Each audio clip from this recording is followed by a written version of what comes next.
আমার যুবক তুমি নষ্ট হইও না, আমার নওজোয়ান তুমি নষ্ট হইও না। আমি এইমাত্র বলছি, আজকে আমাদের পূর্বপুরুষ, আলহামদুলিল্লাহ, আমাদের দাদারা বাবারা, আমাদের জেনারেশন, আমরা যারা 40-45 বছরের বয়সী, আমাদের পূর্বপুরুষ দাদা বাবা আকসারই দিনদার ছিল, 3 পুরুষ দিনদার ছিল। আজকে তোমরা যারা 18, 20, 25 বছর বয়সে তোমরা একটা ওয়াক্ত নামাজ পড়ো না, সারা দিন সারা রাত মোবাইল, নারী, ছবি, অশ্লীল দৃশ্য, উলঙ্গ নাচ গান নিয়ে ব্যস্ত আছো, তোমাদের হাতেও একটা জেনারেশন আসবে। আল্লাহ চাহে তো ইনশাআল্লাহ তোমরাও বিয়ে করবা, আল্লাহ দিলে তোমাদেরও বাচ্চা সন্তান হবে। সেদিন তোমরা বুঝবা তোমাদের এই অব্যাহত গুনাহ, অসভ্যতার, অস্থিরতার খেসারত তোমাদেরকেই দিতে হবে। আমি একটা উদাহরণ বলি, শুনেন কামাল ভাই। আমাদের কুমিল্লার, আপনি তো চিনবেনই, মুরাদনগর মাদ্রাসার যিনি মুহতামিম শেখুল হাদিস আল্লামা মুফতি আমজাদ হুসাইন সাহেব, বাংলাদেশের একজন অন্যতম আলেম ওয়ায়েস, উনি নিজে বলছে, এক ভদ্রলোক, ওনার ঘনিষ্ঠ, ওনার মেয়েটা আরেকটা ছেলের সাথে ভাগ্যা গেছে। ভাগ্যা যাওয়ার পরে মেয়েটার তালাশে উনি বহু তালাশ কইরা মোটামুটি সন্ধান পাইয়া আনতে পারে নাই, থানায় মামলা করছে। কসম আল্লাহর, উনি নিজে বলছে, ওই মেয়েটা মেয়ের বাবার কাছে চিঠি লিখছে, এটা চিঠি পাঠাইছে। চিঠির মধ্যে মেয়ে স্পষ্ট লিখছে, আপনারা দুইজন যে কাজটা করেছিলেন অবিকল আমি তো তাই করলাম, এখন আমার বেলায় পুলিশ পাঠালেন কেন? আমার বেলায় থানায় মামলা কেন? আপনারা বাপ মা তো ভাগ্যা গিয়েই বিয়ে করছেন, এখন আমার বেলায় থানায় পুলিশ পাঠালেন কেন, মামলা দিলেন কেন? ওই বাবা অঝরে কাঁদছে যে হ্যাঁ, আমার সন্তান আমার বেইজ্জতি আমারে শোধ দিয়ে দিল, আমার পাপ আমারে বুঝায় দিল, ফিরায় দিল আমার সন্তান। এই জন্য প্রিয় সন্তান, মনে রাখো, কোরআনুল কারীমের মধ্যে আছে, আল্লাহ তাআলা বলেন, কলিলাম মা তাশকুরুন, শুকর আদায় করে কম, কলিল, কলিলাম মা তাযাক্কারুন।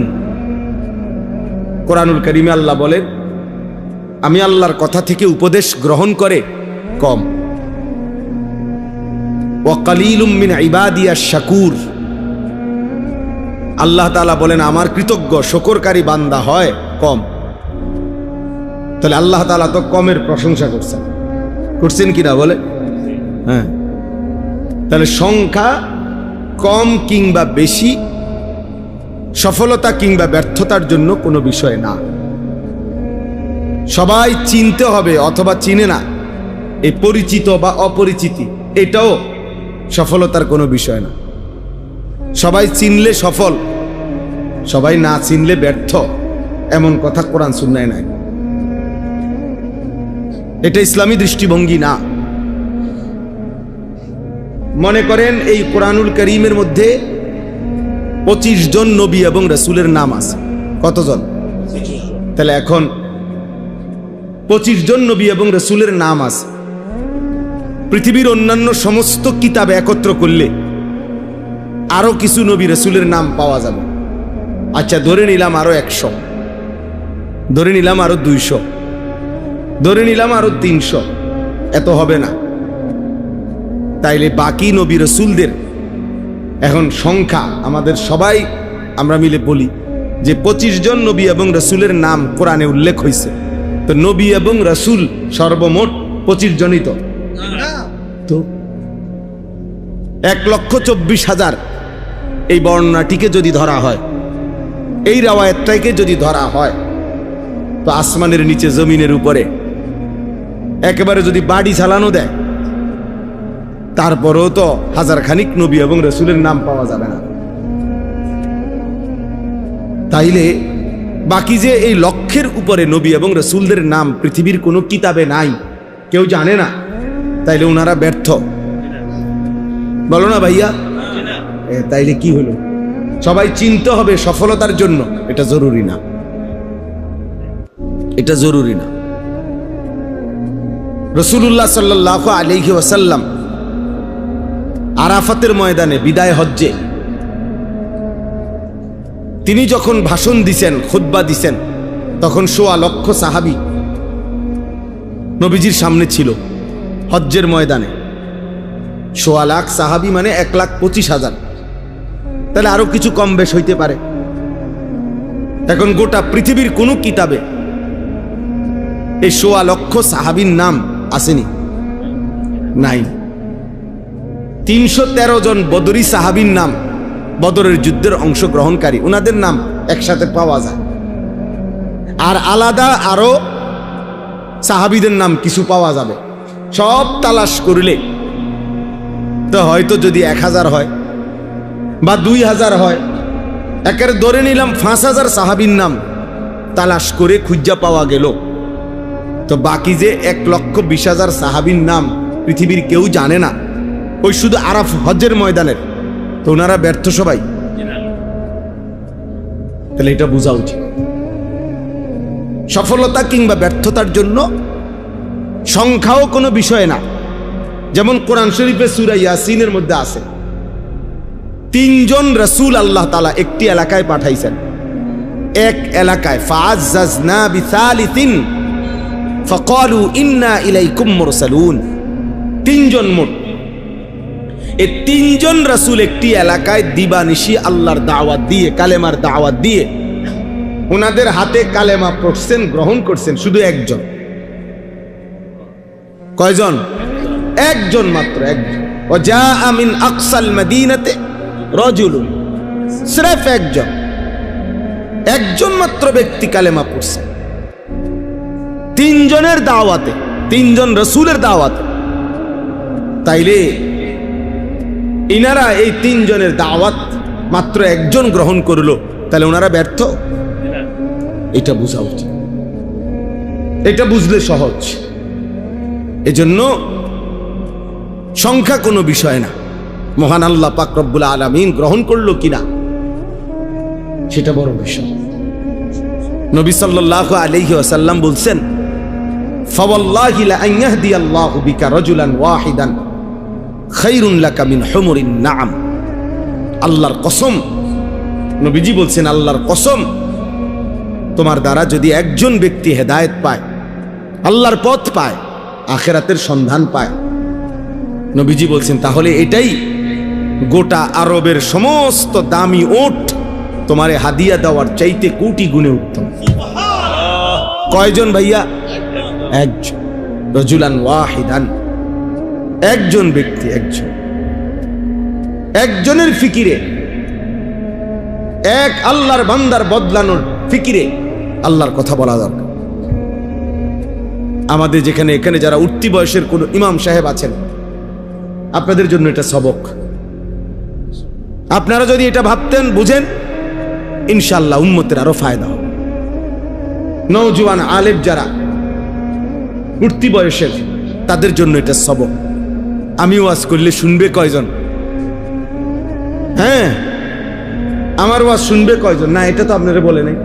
আপনার তো কোনো সংখ্যা বাইদা দেয় নাই কোরআন সুন্নাতে যে 50 জনের কম হইলে ওয়াজ শুরু করবা না, সাবধান, কবিরা গুনাহ। কথা বলেন না কেন? 48 জন হইলেও কি করবা না? না, সাবধান, মাইকে হু দিবা না। এমন কোন বিধান আছে? তাইলে আল্লাহর কথা বলতে থাকা, আল্লাহর জন্য বলতে থাকা, অল্প হোক বেশি হোক, সারাক্ষণ উম্মতের ফিকির করা। আমাদের দাওয়াত ও তাবলীগের বিশ্ববিখ্যাত মুরব্বী হযরত মাওলানা আহমদ লাট সাহেব দামাত বারাকাতুহুমুল আলিয়া, তিনি বলছেন রাসূলুল্লাহ সাল্লাল্লাহু আলাইহি ওয়াসাল্লাম এবং সাহাবায়ে কেরামের প্রত্যেকের দিলের মধ্যে এই ফিকির ছিল কিভাবে আল্লাহ পাকের এক এক বান্দা জাহান্নাম থেকে মুক্তি পাবে, জাহান্নাম থেকে মুক্তি পাবে। দোস্ত, এটা ছিল নবীজির ফিকির, এটা ছিল সাহাবায়ে কেরামের ফিকির। একজন আল্লাহর বান্দা কিভাবে বেঁচে যাবে। নবী সাল্লাল্লাহু আলাইহি ওয়াসাল্লাম বলছেন, ওয়া আনা আখিযুন বিহুজাজিকুম। এটা আমি বুঝাইতে হবে, এটার তরজমা। তর্জমা বুঝাইবার জন্য এইভাবে বুঝাই। আমি যদি আমার এই দোস্ত আবু হানিফ ভাই ও আমরা সাথী, ব্রাহ্মণবাড়িয়া দারুল আরকাম মাদ্রাসা আমরা একসাথে পড়ছি, অনেক মহব্বতের দোস্ত আমার। তো আমি দেখতেছি যে এখানে আগুনের মধ্যে সে নিজে ঝাঁপ দিতে চাচ্ছে, পড়তে চাচ্ছে।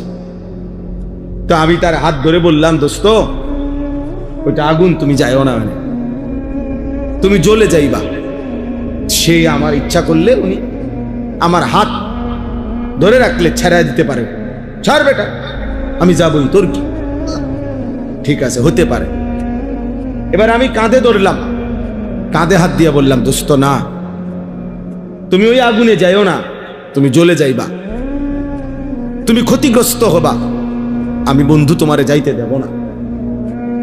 এবারও ইচ্ছা করিলে কাঁধের হাত সে ছাড়াই দিতে পারে, কাঁধের থেকে হাত নামাই দিতে পারে, সর বেটা, আমি যাবই।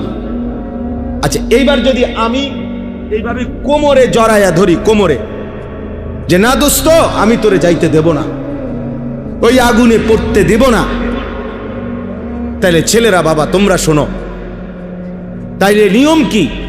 হাতের বাঁধন ছেড়ে দেওয়া যায়, কাঁধের থেকে হাত ফেলে দেওয়া যায়, কিন্তু কোমরে যদি কেউ জড়াইয়া ধরে এখান থেকে ছুটে যাওয়া কঠিন কিনা? কথা বলেন না, অনেক কঠিন। খোদার কসম নবী বলছে, ওয়া আনা আখিযুন বিহুজাজিকুম, উম্মত আমি চেয়েছি আমার একটা একটা উম্মতকে এভাবে কোমরে জড়াইয়া ধরে জাহান্নামের আগুন থেকে বাঁচাই, আমি এটা চেয়েছি। আমার এক এক উম্মত তবুও যেন জাহান্নাম থেকে বেঁচে যায়, জাহান্নাম থেকে বেঁচে। এজন্য নবী সাল্লাল্লাহু আলাইহি সাল্লাম দুয়ারে দুয়ারে ঘুরছেন, দাঁড়ে দাঁড়ে ঘুরছেন, কালেমার ফেরি করছেন, কালেমার ফেরি করছেন, কখনো উপরে কখনো নিচে, কখনো হাটে খাটে মাঠে বাজারে মেলায় তাবুতে তাবুতে, প্রত্যেক অবস্থায় পাথর মারছে তবুও কালেমার দাওয়াত দিছে, ধাক্কা দিছে তবুও নবী সাল্লাল্লাহু আলাইহি সাল্লাম কালেমার দাওয়াত দিছে। আবু জেহেল উটের পচা নারী বুড়ি পিঠের উপরে চাপায় দিছে তবুও কালেমার দাওয়াত দিছে। তায়েফের পাথরের আঘাতে সারা দেহ রক্তে রঞ্জিত করে দিছে, এই রক্ত মাখা দেহ নিয়ে হাত তুলে উম্মতের জন্য বদদুয়া করে নাই, বলছে আয়ে মাওলা মাফ করে দেন। ওরা বুঝে নাই, ওরা বুঝে নাই, ওরা আমারে চেনে নাই। আল্লাহুম্মা গফির লিকওমি ফাইন্নাহুম লা ইয়ালামুন, আল্লাহ আমার জাতিকে মাফ করে দেন। ওরা বুঝে নাই, ওরা চিনে নাই, ওরা চিনতে পারে নাই। এইভাবে দোস্ত ছেলেরা বাবারা, নবী সাল্লাল্লাহু আলাইহি ওয়াসাল্লাম চেষ্টা করছেন। তারিখে ইবনে খাল্লিকানের মধ্যে আছে, আরবি কিতাব, নবী সাল্লাল্লাহু আলাইহি ওয়াসাল্লাম আবু জেহেলের কাছে 4000 বার কালেমার দাওয়াত দিছে, 4000, 4000 বার শুধু আবু জেহেলকে কালেমার দাওয়াত দিছে। এক ফিকির ছিল, কিভাবে আমার একটা উম্মত বাইচা যাবে, কিভাবে আমার একটা উম্মত জাহান্নাম থেকে বাঁচবে, আল্লাহকে পেয়ে যাবে। একজনের ফিকির করছে, 10 জনের ফিকিরও করছে, কখনো একজনের কাছে, কখনো 10 জনের কাছে, আবার কখনো 1.25 লক্ষ সাহাবীর সামনেও নবীজি কথা বলছে, কথা বলছেন। কবি আরশ पर कभी फरश पर, कभी उनके दर कभी दर बदर, गमे आशिकी तेरा शुक्रिया मैं कहां कहां से गुजर गया, कभी हो रास्तू में तन्हा कभी हो गुरूदे सहरा, मैं जुनू का हम सफर हो मेरा कोई घर नहीं है। रसूलुल्लाह सल्लल्लाहु अलैहि वसल्लम যেন বলতেন এটা, মেরা কোই ঘর নেই হ্যাঁ, আমার কোনো ঘর নাই, উম্মতের দুয়ারই আমার ঘর, উম্মতের দুয়ারই আমার ঘর। কবি হো রাস্তু মে তনহা, কখনো রাস্তায় আমি একাকী ঘুরছি, আল্লাহর কথা ফেরি করছি, কখনো শূন্য মরুভূমিতে একাই হাঁটছি, উম্মতের জন্যই চোখের পানি ফেলছি, চোখের পানি ফেলছি। এই জন্য ভাইয়া এই আজকের এই মাহফিলের ইন্তজাম যারা করছেন, আমার প্রথম কথা এটা, এই ফিকির কলিজার মধ্যে থাকতে হবে আমাদের। মুসলমানের এই নওজোয়ান এরা নামাজ পড়বে শতভাগ কোন দিন? আমাদের এই যে ভরপুর ছেলে, আলহামদুলিল্লাহ এখন রাত 12টা 9 বাজে, রাত গভীরে যারা আল্লাহর কথা শুনতে বসছে, তারা ইচ্ছা করলে তাদের কলিজার ভিতরে যদি আল্লাহর মহব্বত কলিজা ছিঁড়ে বুঝানো যাইতো, তারা আজকের 5 ওয়াক্ত নামাজের সেজদাও দিত। কিন্তু প্রিয় বন্ধু, তোমরা ইনসাফ করো, অনেক ছেলে তোমরা আলহামদুলিল্লাহ এত রাত বসছো এক মৌলবীর বয়ান শুনতা, কিন্তু এমন অনেকেই আছো যারা আজকের সারা দিনে 5 ওয়াক্ত নামাজের 1 ওয়াক্ত নামাজও পড়ো নাই।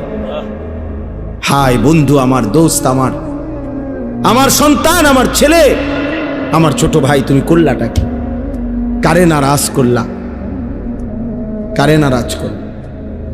কেমনে পারলা? কেমনে সম্ভব হইল এই বেনামাজি জিন্দিগি? এশার নামাজও পড়লা না,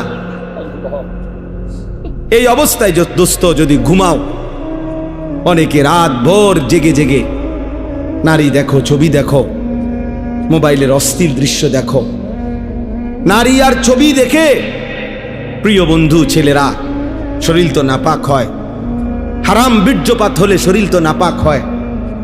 তো এশার নামাজও পড়লা না, শরীরটাও নাপাক, এই অবস্থায় ঘুমায় রইলা। আমার বন্ধু, যদি এই রাত আর ভোর না হয়, এই ঘুম যদি আর না ভাঙে, আল্লাহর কসম, গতকালকের পত্রিকাতেও আসছে, ফিলিস্তিনি এক 6 বছরের বাচ্চা, সে সাক্ষাৎকার দিছে, আমি আমার বন্ধুদের সাথে খেলতেছিলাম, হঠাৎ করে বোমা পড়ছে, আমি বেহুশ হয়ে গেছি। আমার যখন হুঁশ আসছে, 6 বছরের মাসুম বাচ্চা বলতেছে, আমি হুঁশ ফিরে আসার পরে দেখি আমার ডান হাতটা নাই, আমার হাত আমার কাছে নাই, আমি আর হাত খুঁজে পাই নাই। কত অনাথ, কত অসহায়, কত বাচ্চা বাবার স্নেহ, মায়ের আদর থেকে বঞ্চিত। প্রিয় বন্ধু, প্রিয় ছেলেরা আমার, বাবারা আমার, ইনসাফের সাথে ভাইব। এই পৃথিবীতে এই মুহূর্তে রানিং মুসলমানের পবিত্র লাশ বোমার আঘাতে উপরে উঠে টুকরা টুকরা হয়ে ছিন্ন ভিন্ন হয়ে গেছে। ফিলিস্তিন যেন আরেকবার উহুদের ময়দান দেখাইছে যুবক। সেই আমিরে হামজার পবিত্র লাশ যেভাবে উহুদের যুদ্ধের মধ্যে কাইটা টুকরা টুকরা করা হয়েছে, ফিলিস্তিন গাজার জমিনে আবার ইমানদার মুসলমান ওইরকম ছিন্ন ভিন্ন লাশ দেখাইছে। এমন দুর্বিষহ মুসলমানের যখন হালাত, মা যখন কাঁদে, শিশু যখন কাঁদে, রক্তের উপরে যখন ইমানদার গড়াগড়ি খায়, এই যুবক, এই অবস্থায় তুমি উলঙ্গ ছবি দেখো, মোবাইল দেখো, নাচ দেখো, একটা সেজদা দাও না, এটা ইনসাফ না যুবক, এটা মুসলমানের বাচ্চা হইতে পারে না, এটা ইমানদারের সন্তান হইতে পারে না। বেটা তুই, বেটা তুই কোনো মানুষের বাচ্চা না বেটা, তোর ভিতরে কোনো ইনসানিয়ত বলতে, মনুষ্যত্ব বলতে বলতে কিচ্ছু নাই বেটা তোর।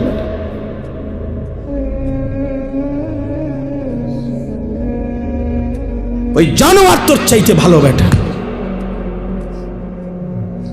তুমি মুমিনের রক্ত দেখো নাই? তুমি মজলুমের আহাজারি শোনো না? ওমা লাকুম লা তুকাতিলুনা ফি সাবিলিল্লাহ ওয়াল মুস্তাদাফিনা মিনার রিজালি ওয়ান নিসাই ওয়াল বিলদান আল্লাযীনা ইয়াকুলুনা রাব্বানা আখরিজনা মিন হাযিহিল ক্বরিয়াতিয যালিমি আহলুহা। আল্লাহ বলে, তোমাদের কি হলো? তোমরা কেন আল্লাহর রাস্তায় জীবন দিচ্ছ না, জিহাদ করছো না?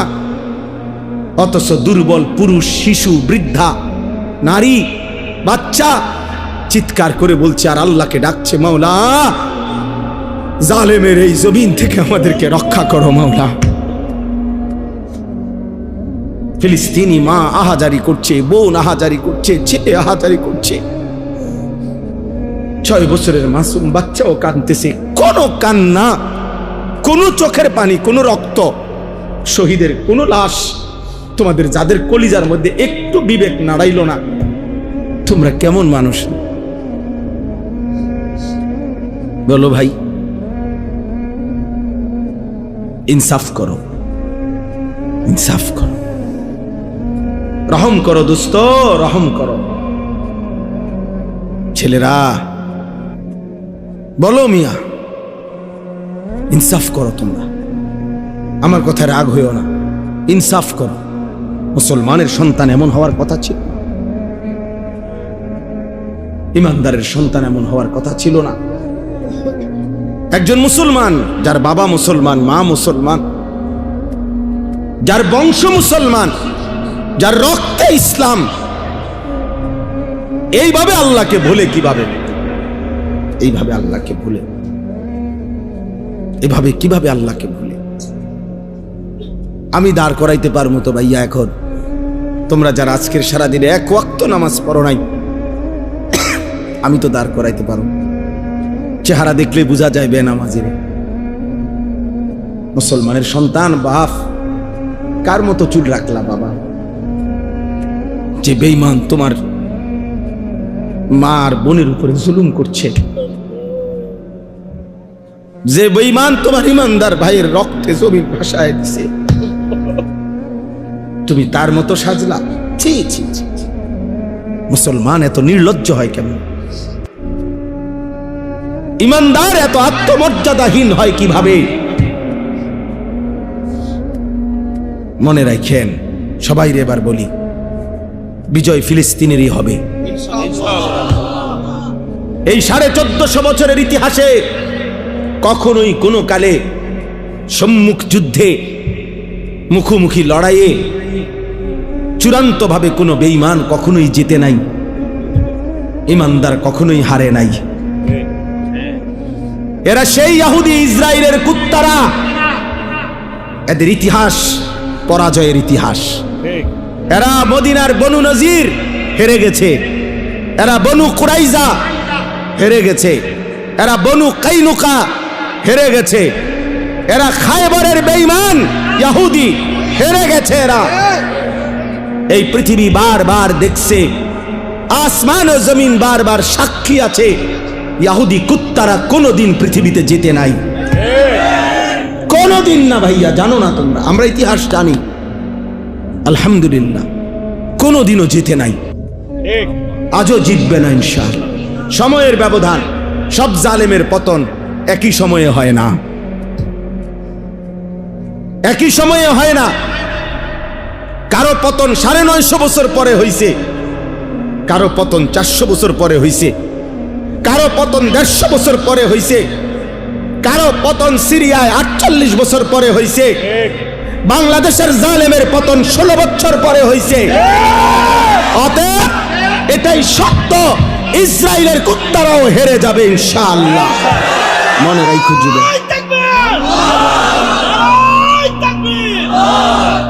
এতে কোনো সন্দেহ নাই, এতে কোনো সন্দেহ নাই।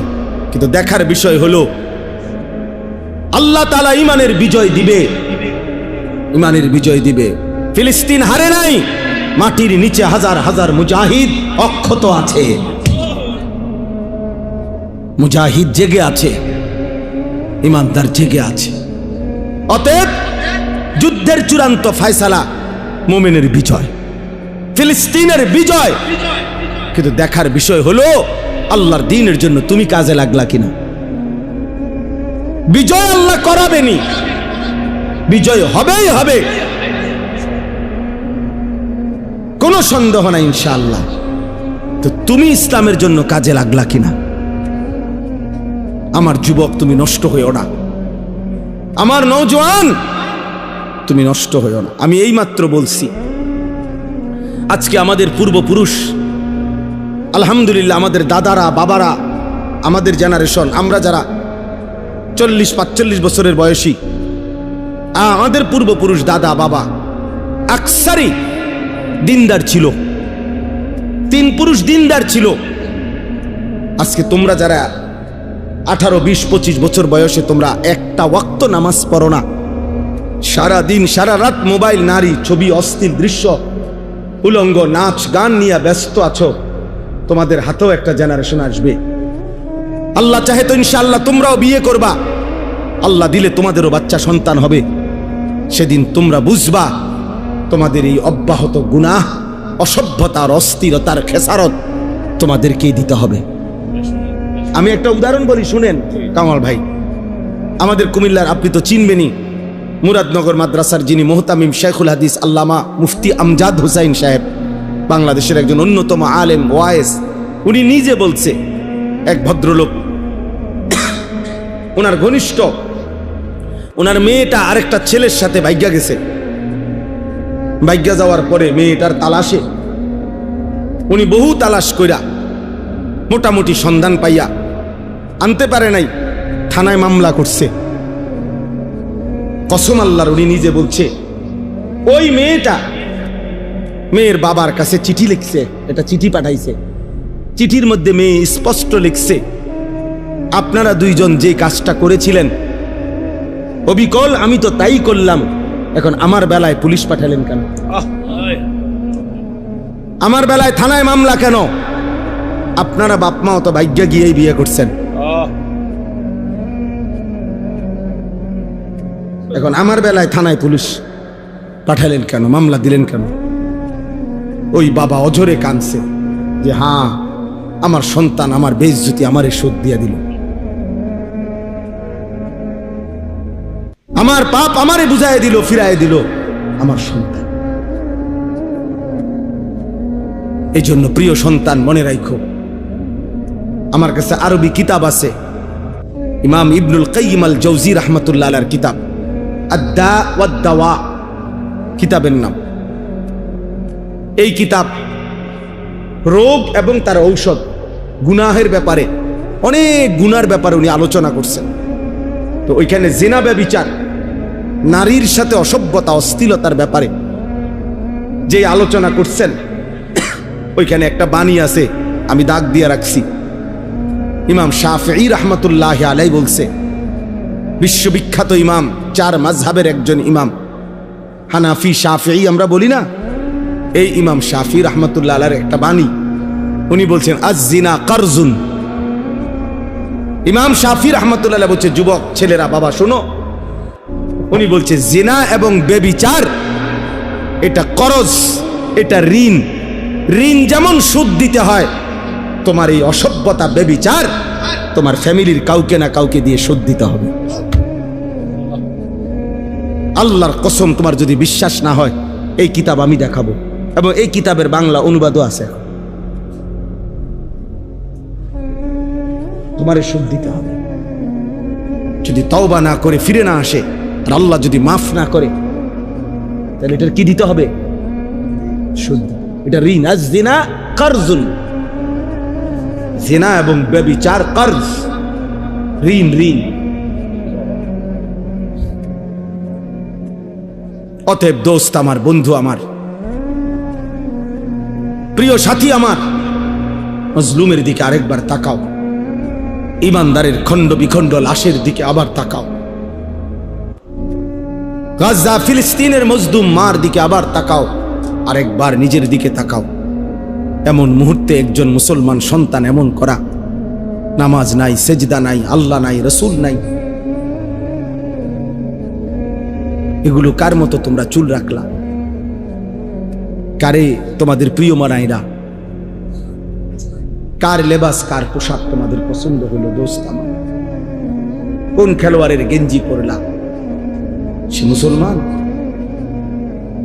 আর্জেন্টিনার খেলোয়াড় মুসলমান, ব্রাজিলের খেলোয়াড় মুসলমান, তো সে তোমার পছন্দ হলো কেন?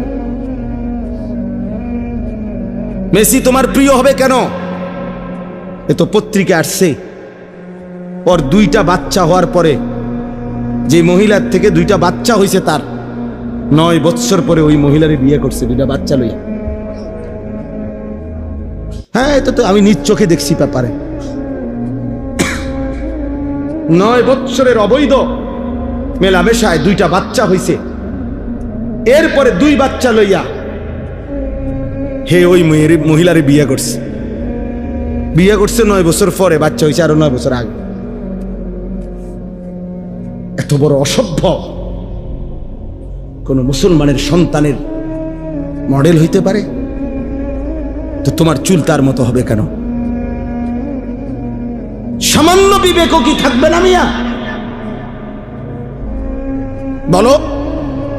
হাইসো না বাপ, হাইসলে মনে রাখো তুমি প্রতিবন্ধী। মূলত তোমার তার সিরা, এই জন্য কোনো কথাই তোমার উপরে আসর করে না, কারণ মাতাল এমনই হয়। যার তার সিরা পাগল, সে সব কথাই হাসে, কারণ তার তো তার সিরা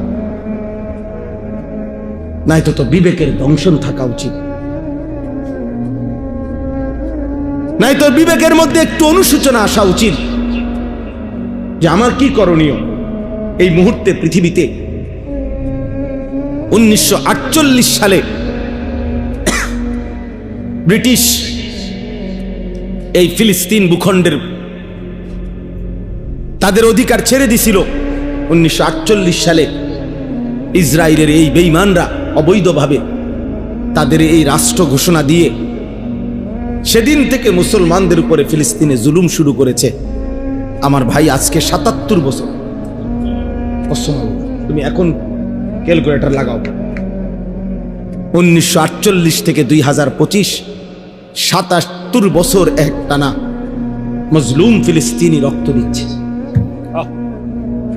জীবন দিচ্ছে।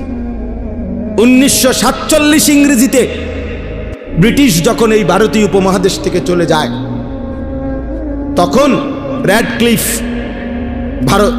ব্রিটিশ একজন গবেষক, সে এই দেশ মানে এই ভারতের হিন্দুস্তানের মানচিত্র আইকা দিছিল।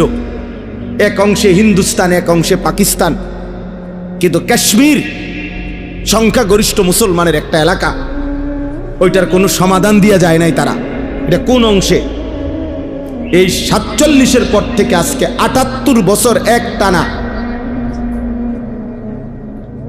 কাশ্মীরের মুসলমান কলিজার খুন দিচ্ছে, রক্ত দিচ্ছে, আজও তারা স্বাধীনতা পায় না। 78 বছর ধরে, 1947 থেকে 2025। 1964 ইংরেজিতে সর্বপ্রথম রোহিঙ্গার মুসলমানরা জুলুমের শিকার হয়েছে, শুরু হয়েছে। এই সামরিক সরকার, জান্তা সরকার তাদের উপরে জুলুম শুরু করছে। আজকে বরাবর 61 বছর, 2025 সাল 64 থেকে। প্রিয় বন্ধু, 61 বছরেও রোহিঙ্গা মুসলমানরা তাদের আজাদি পায় নাই, তারা তাদের জমিনের মালিকানা বুঝে পায় নাই। এজন্য আমার দোস্ত, ইনসাফের সাথে ভাই, একবার যদি পিছলা খাও আরেকবার দাঁড়াইতে কষ্ট হয়ে যাবে। একবার যদি পাও পিছলে পড়ে যাই আরেকবার দাঁড়াইতে কষ্ট। তাহলে 77 বছর মজলুম ফিলিস্তিনি মার খাবে, 78 বছর কাশ্মীরে রক্ত ঝরবে, 61 বছর টানা রোহিঙ্গা রক্ত ঝরবে, আর তোমার উপরে আমার উপরে কখনোই কোনো মুসিবত আসবে না এমন কাগজপত্র গ্যারান্টি করা আছে তো? বলো না, একটা ছেলে বলো। তাইলে বাবা তুমি কেমনে আরো নিশ্চিন্ত হয়ে গেলা? তুমি এমন নিরাপদ হয়ে গেলা কিভাবে